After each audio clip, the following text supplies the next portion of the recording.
Hi guys, welcome to Metropolitan Dog Training's dog training channel on YouTube. This is one of our very first video posts that is actually requested by one of our clients, so we hope that you enjoy it.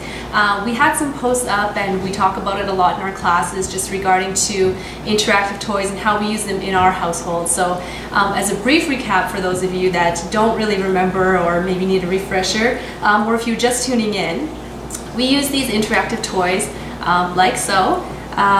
And we use them to feed our dogs out of, and instead of using treats, we actually use their meal or their kibble, which is their daily ration.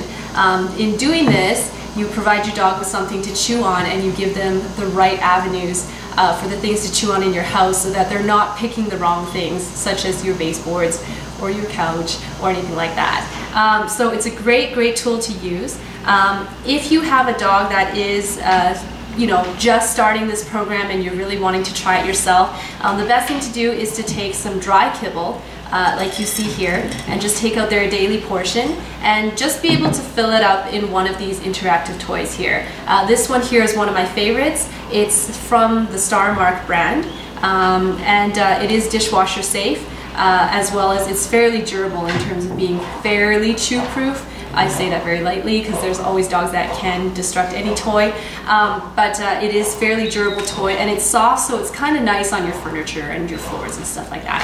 So I'll get started here by showing you how to fill the toy. As you can see from either side, there are two holes in it for the food to be dispensed out of. So what we can do is we're going to take the food here, and I'm just going to squeeze open the opening like this. I find it just makes it a little bit easier.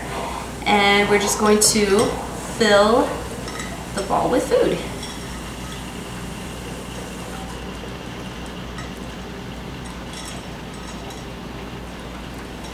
I love these types of toys, especially the larger ones for big dogs, just because they can hold a little bit more than some of the smaller toys can, particularly with the Star Mark brands. This one here can actually hold a cup of food. This is another Star Mark brand one, the fire hydrant, and that can hold up about 3/4 cup of food. So, okay, so here we are through the magic of television. We kind of fast forwarded that part, so you can see all the food is now clearly in the ball. And what we like to do is to be able to give it to your dog now. So we're gonna get one of my dogs up.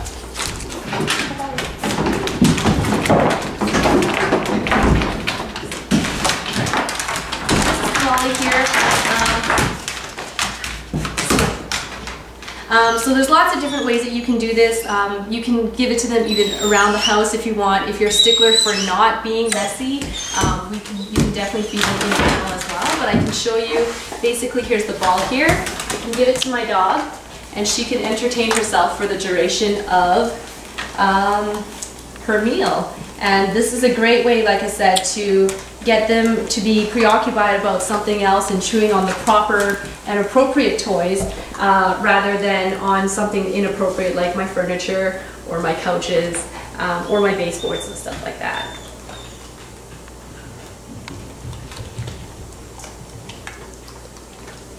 Sometimes you're not going to get a dog that is quite this food motivated or know what to do. Cavalli's been raised on this system. So it's a little bit easier for her, as you can see, to get the food out. I'm going to show you. I'm going to show you what to do if you have a dog that it's her first time and she's not really sure what to do. What you can do is just roll the ball for them so that some food actually does come out to begin with, and just to give them the idea of how to get the food out, because sometimes if the food is too difficult and it doesn't come out very easily, some dogs will actually give up on the process. So you want to make sure that they do succeed the first couple of times. So whether you show them or whether you have to dig a couple of pieces of food out to get them enticed to play the game.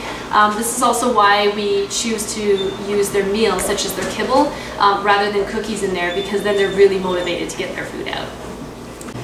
Alright, so that's a great idea for dry kibble, and if you have a really experienced dog like you saw that Cavalli was, it usually honestly doesn't really take that long to finish it. So in terms of being the world's best babysitter, it would only be the world's best babysitter for maybe about 15 minutes, which After that, your dog might be, if they're as high energy as my Shepherd is, it's probably not going to keep them occupied for very long. So the other thing that I like to do to make it a little bit more difficult for them, and this I definitely wait until I know that the dog understands the game and she's getting the food out maybe in about 10 minutes or less.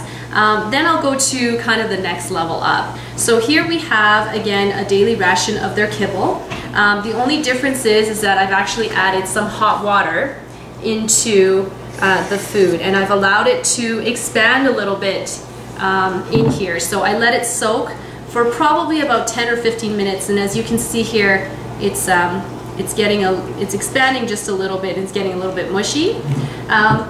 So this is where I would use a different type of toy. The one here I have is just a pink Orby ball.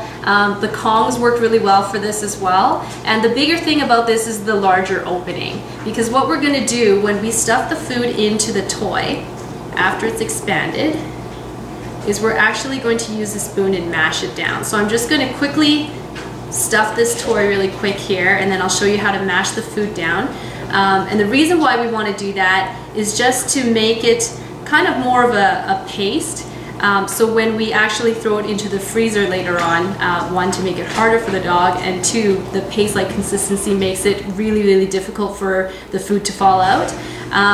What it does is it creates more opportunity for the dog to work for the food, and it's harder for the food to come out. So even with a dog like Cavalli, who's been raised on this program since she was 8 weeks old, and she's 4 now, having a ball that has frozen food inside of it actually takes her probably about 2 to 3 hours of licking and tossing it around to get it out. So on a busy day, when I can't take her to work with me and I give her one of those, it again, 2 to 3 hours of licking and pawing at it to get her daily ration out, and she's so tired by the time I come home that she sleeps for the rest of the night. So it's a bonus for both of us. So I'll just finish this up really quickly here, and I'll show you the next step. Okay, so we've got the food, the wet food that is that we just had, stuffed successfully into the toy. You'll notice that I have my finger actually on the bottom because there actually is a hole here. So given that the food is wet, there is going to be some drainage coming through. So you want to make sure that you either do this on top of a paper towel or the bowl itself or whatever, just so that you don't create too much of a mess. So I have a teaspoon, and what I'm going to do with the food inside is I'm going to actually mash it up inside, oops, just so that I'm packing it down into the toy. And again, what this does is it just makes it a little bit harder for the dog to get out, especially once the food is frozen. Okay, so now that we've packed it down quite a bit, I'm going to grab a piece of saran wrap here. And again, this is just to make sure that we stay nice and tidy while we're throwing this into the freezer. So typically, a lot of people ask me how long to freeze this for. I usually try to make the toys the night before and give it to them the day after, so just to make sure that it's completely frozen. So here we've got the toy. I'm just going to put it on the saran wrap here and just wrap it up like so. Perfect, and you just want to make sure you've got enough plastic that you're sealing, again, just both holes there, just to avoid any leakage into your freezer. So now that we're done that, this toy is ready to go into the freezer. So we're just going to come over to the freezer here and just place it in like so. Just find some room there. Perfect, and you're good to go for tomorrow, where again you can give your dog the toy just before you go to work or before you go to work function. This is really huge right now, I think, because there's a lot of Christmas parties that are going to be up and coming, and if you don't have time to tire out your dog, this is a fantastic way to do it. So thank you so much for tuning in.